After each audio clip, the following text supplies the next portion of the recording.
Vamos dar continuidade na mensagem ao qual eu falei, outra vez eu vou deixar aqui no link, né, desse vídeo aqui, acerca de 2 Crônicas, capítulo 7, verso 14, que diz assim: "E se o meu povo, que se chama pelo meu nome, se humilhar e orar e buscar a minha face." Então, eu quero focar aqui nessa palavrinha aqui, e buscar a minha face. Então, Deus, aqui nesse versículo aqui, Deus está pedindo para a gente buscar a face dele.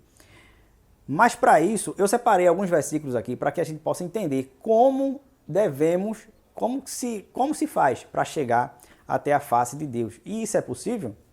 Então, vamos dar uma olhadinha aqui no livro de Êxodo, capítulo 33, verso 11, que diz assim: "E falava o Senhor a Moisés face a face, como qualquer fala com seu amigo."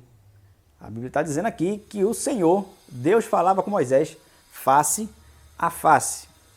No mesmo capítulo 33, verso 11, está escrito assim: "E disse mais: não poderás ver a minha face, porquanto homem nenhum pode ver a minha face e viver." Então, no versículo 11, a Bíblia está dizendo que o Senhor falava com Moisés face a face. Já no verso 20, a Bíblia está dizendo que Moisés não poderia ver a face dele, pois quem vê a face de Deus morre, não consegue sobreviver. Então, está entrando em contradição? Não, não está. Vocês vão entender aqui o que significa isso aqui. Para isso, eu vou falar algumas mensagens aqui que vai ficar em paralelo, que vai chegar no mesmo ponto final, mas vai servir para outras passagens, como essa aqui de João capítulo 14, verso 6, que diz assim: "Respondeu-lhe Jesus: eu sou o caminho e a verdade e a vida. Ninguém vem ao Pai senão por mim." Então, através dessa mensagem aqui que eu vou entregar para vocês, vocês vão entender por que Jesus falou dessa forma: eu sou o caminho e a verdade e a vida. Ele falou essas três coisas para dizer: e ninguém vem ao Pai a não ser por mim. Então, através disso aqui, vamos começar aqui a mensagem para que vocês possam entender onde é que eu quero chegar aqui acerca da face de Deus. Então, para que nós possamos entender isso, eu vou mostrar aqui para vocês aqui um outro versículo para vocês ficarem mais atenados ainda acerca desse assunto. Então, Marcos capítulo 9, verso 1, diz assim: "Disse-lhe mais: em verdade vos digo que dos que aqui estão," Jesus falando, "alguns há que de modo nenhum provarão a morte, até que vejam o reino de Deus já chegando com poder." Olha o que Jesus está falando aqui.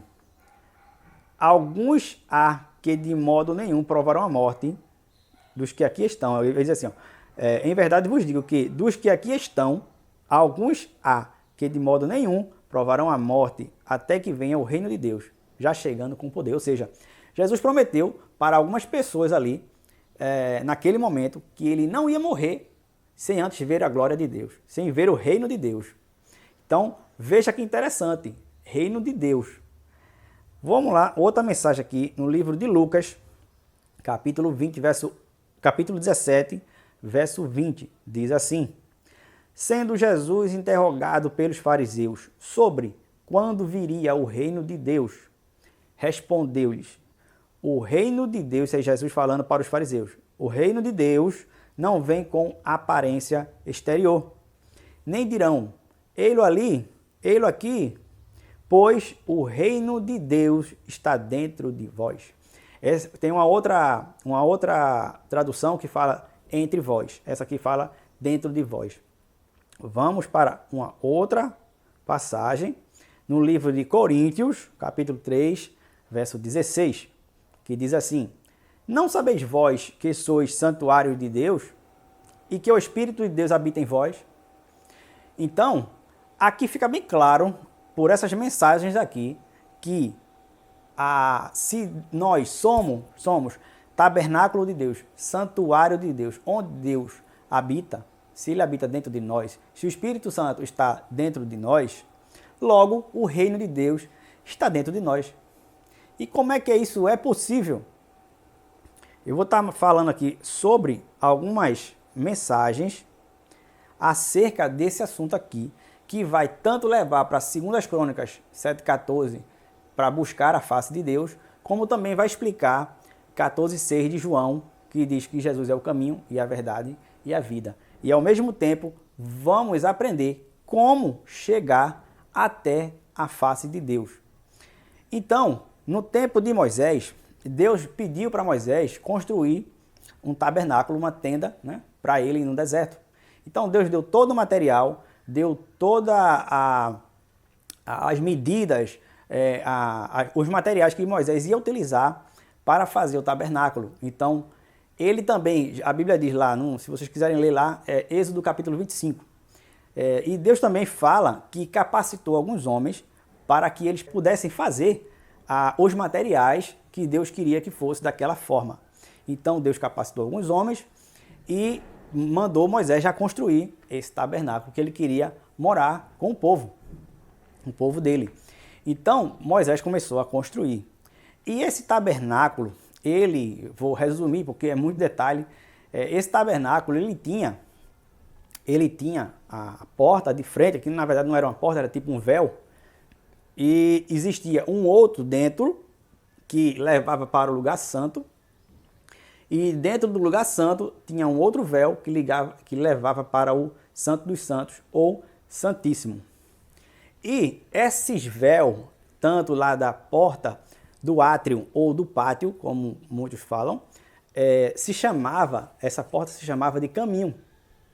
Dentro já do tabernáculo, existia um outro véu que levava para o lugar santo, e esse véu se chamava também verdade. E dentro do lugar santo, tinha um outro véu que levava para o Santo dos Santos, que também chamava-se de vida. Então, logo, Jesus, quando estava falando aquela mensagem, eu sou o caminho e a verdade e a vida, é porque Jesus, ele se transformou. Quando ele morreu na cruz pelos nossos pecados, ele rasgou, a Bíblia diz que o véu foi rasgado de alto a baixo. Então, por que o véu foi rasgado de alto a baixo? Quando, no tempo de Moisés, só quem entrava no lugar santo era os sacerdotes, e no Santo dos Santos era uma vez por ano que só podia ser o sumo sacerdote. Quando Jesus rasgou, que ele morreu na cruz, ele abriu o caminho para eu e você ter acesso livre agora ao Pai. Então, é possível sim, hoje, nós chegarmos ao trono da graça. Vocês vão entender aqui essa mensagem. A partir de agora, eu vou falar com bem calma para que vocês possam entender como você chega lá através da oração. Então, vamos transferir tudo aquilo que Deus fez através de Moisés, né, naqueles tempos antigos, para transferir para nós hoje através da graça de Cristo, porque temos que aprender com Jesus acerca do que nós vamos fazer hoje. Ou seja, Jesus, quando veio, ele trouxe a salvação, né? Ele teve que enfrentar a cruz, morreu, ressuscitou para a remissão dos nossos pecados. E conosco também acontece a mesma coisa. Então, para que nós possamos chegar ao trono da graça, chegarmos a uma intimidade muito perto de Deus, o que é que nós devemos fazer? Também nós devemos sacrificar a carne. Então, eu vou fazer aqui uma demonstração, vou falar o que acontece comigo, não sei se você vai se identificar, mas eu vou falar aqui o que acontece comigo às vezes quando eu estou orando. Às vezes eu estou orando, Jesus, abençoa lá meu pai, abençoa minha mãe, abençoa a família da minha esposa, abençoa o vizinho de direita, abençoa o vizinho da esquerda, e começa a orar, abençoa Israel, abençoa aqui o bairro, isso, aquilo outro. Cura fulano, cura ciclano, e você vai orando, vai orando, vai orando, vai orando. Daqui a pouco, sua mente às vezes ela dá umas viajadas, você pensa, você está orando, daqui a pouco você está pensando no hambúrguer que você comeu há 2 horas atrás, pensa na bicicleta que caiu a corrente há um dia atrás. Então sua mente começa a desvirtuar. Então continue orando, não pare. Mesmo que você precise repetir algumas coisas, continue orando. Daqui a pouco caso você estiver ajoelhado, você vai começar a sentir dor no joelho, você vai começar a ficar incomodado. Então isso é porque carne não gosta de orar. Então, para você chegar à graça, ao trono da graça, você tem que chegar em espírito. Então, sua carne tem que morrer. Você tem que matar sua carne. Então, continue orando, continue orando. Vai chegar uma hora que você vai saber quando a sua carne morrer. Vai haver um quebrantamento muito grande em você e a culpa já não vai mais existir. Culpa de pecado, culpa disso, daquilo outro, você não vai ter mais. Você vai estar num local com uma paz tremenda. Você vai sentir isso. Então, a partir dali, você vai que ficou aí, sei lá, 40 minutos, 1 hora, 2 horas orando, e você conseguiu chegar até aí. Quando você chegar aí sim a oração começa. Porque carne, ela não sabe orar. Então, a partir daí, começa a oração verdadeira. Está até escrito, né? E o Espírito intercede por nós com gemidos inexprimíveis. Ou seja, temos que chegar até o trono da graça em espírito. Então, a partir daí, você, espiritualmente falando, você já conseguiu fazer a parte do sacrifício. Então, você vai para a parte agora de se lavar as mãos e os pés, para entrar no lugar santo. Então, quando você chegar no lugar santo, a primeira coisa que você vai ver é o candelabro, ou seja, a revelação de Deus. Você vai começar a ter revelações, coisas extraordinárias a qual você nunca viu até hoje, através do candelabro, o menorá, que está simbolizado ali. E também vai estar ao seu lado aqui os pães da proposição, ou seja, você vai se saciar. Deus vai saciar sua alma de tudo. Então você vai estar ali num ambiente ao qual você nunca esteve, um ambiente muito glorioso. Então, a partir dali que você já tem a revelação, já foi saciado, você ali vai estar já começando ali a adoração, você vai estar louvando, glorificando ali a Deus. E vai estar ali na frente, antes de você chegar no Santo dos Santos, vai estar ali o altar do incenso, que também simboliza a oração dos santos. Eu vou deixar aqui um versículo aqui para vocês verem a oração dos santos. Então Deus vai receber a sua oração como um cheiro suave. Então só a partir daí que você vai estar pronto para entrar no Santo dos Santos e ter agora um encontro ao qual você nunca teve na sua vida. Um encontro verdadeiramente perto, face a face, perto de Deus.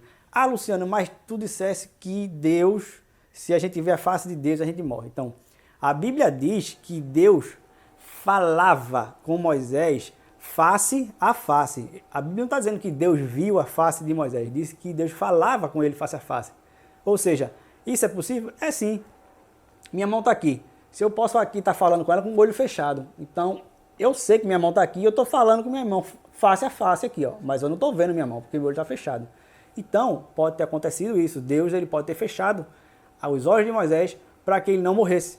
Porque se Moisés visse a face de Deus, a Bíblia diz que o homem mortal, o homem ele não consegue sobreviver quando vê a face de Deus, né? Então, fica aí essa reflexão para que vocês possam entender como chegar ao trono da graça. E Deus abençoe a todos.